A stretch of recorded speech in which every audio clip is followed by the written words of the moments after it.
Hello everyone, welcome to my tutorial. Today's tutorial I'm going to talk about the JPA configuration. So in order to get JPA to run in the web application, we need to have our pom.xml ready, and the pom.xml file should have all the dependencies that support the JPA. And we can see from this PowerPoint slide that we need three broad categories of dependencies. One is the Hibernate core functionality, the other one supports the Hibernate support for Entity Manager, and the other one supports the JPA API. And here are all the group ID, artifact ID, and the version given so that we can import those into our pom.xml file. And once we update the Maven project, the dependencies will automatically be incorporated to the project. So now once we have all the dependencies done, the next thing we need to do is create a persistence.xml file. And this is a very important file without which the application cannot run.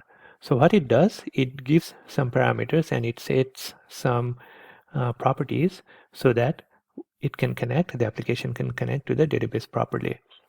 So a persistence unit defines, or a persistence.xml defines a persistence unit, which is the database name. So remember, a persistence unit is similar to the database name.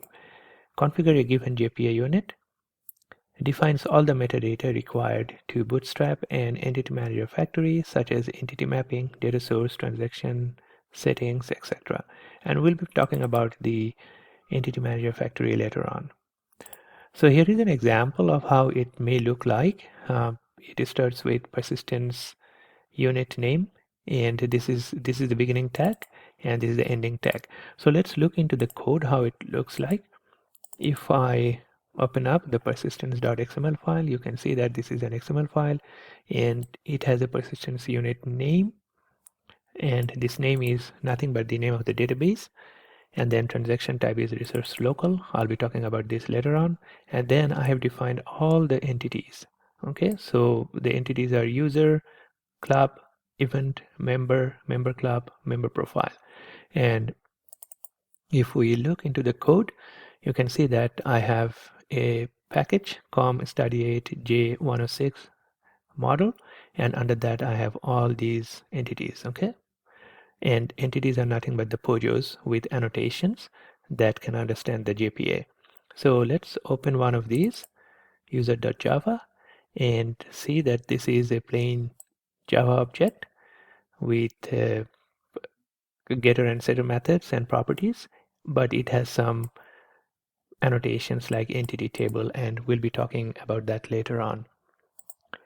So once we do all these things, all these entities are listed over here within this class tag, and then we can see that there is another area where we have the properties, and the properties are just the simple properties that we need to connect to the database.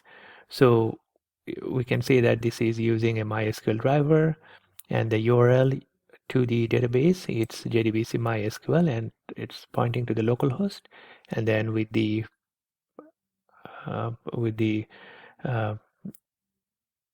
3306 is the port number, and then this is the database, and here are the root, the user name and password. Okay, so once we are done with this setting up the persistence.xml file, we are ready to go. Okay, so that's all for today. Thank you.